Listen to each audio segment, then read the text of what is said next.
La réponse à la question dépend en grande partie du mode de vie du chat et de son âge. Je vous explique tout dans quelques secondes. Avant cela, je reviens très vite sur la fonction des griffades, c'est-à-dire lorsque le chat fait ses griffes sur un support solide. Ce comportement est utilisé pour entretenir ses griffes, pour s'étirer, mais aussi et surtout pour déposer des marques apaisantes à l'endroit choisi, en plus d'indiquer visuellement qu'il a déposé des informations olfactives. Revenons à la question de base, faut-il couper les griffes du chat? Pourquoi pas dans certains rares cas, sinon le chat les entretient très bien tout seul.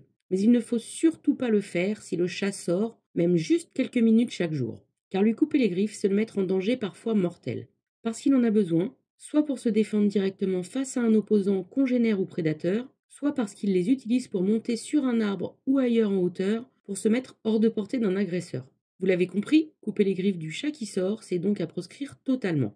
Pour le chat qui ne sort pas ou juste sur un balcon, dans un cassio ou un jardin sécurisé, le coupage de griffes est uniquement obligatoire chez le chat âgé ou celui qui n'entretient pas ses griffes, car elles finissent alors par se recourber lorsqu'elles ne sont pas ébarbées par le chat et elles pénètrent alors dans les chairs. Pour les autres, ce n'est pas nécessaire du tout, car le chat gère très bien cela tout seul. Si vous devez couper les griffes du chat mais que vous avez du mal, dites-le moi en commentaire, je ferai une vidéo prochainement sur le sujet. Un faux coupage de griffes quand même, il convient de s'arrêter bien avant la veine, on sectionne juste la pointe. Et si vous coupez les griffes du chat car il détériore des zones inappropriées, c'est qu'il ne dispose pas de suffisamment de grattoirs et griffoirs pour le faire sur ces supports, ou bien que ces supports ne sont pas placés au bon endroit. Si le chat griffe un revêtement mural ou un mobilier, c'est son instinct qui lui dicte de le faire à cet endroit, c'est donc là qu'il faut placer un griffoir ou un grattoir, et notamment près de ses lieux de couchage favoris, près des entrées des pièces et de l'habitation, etc.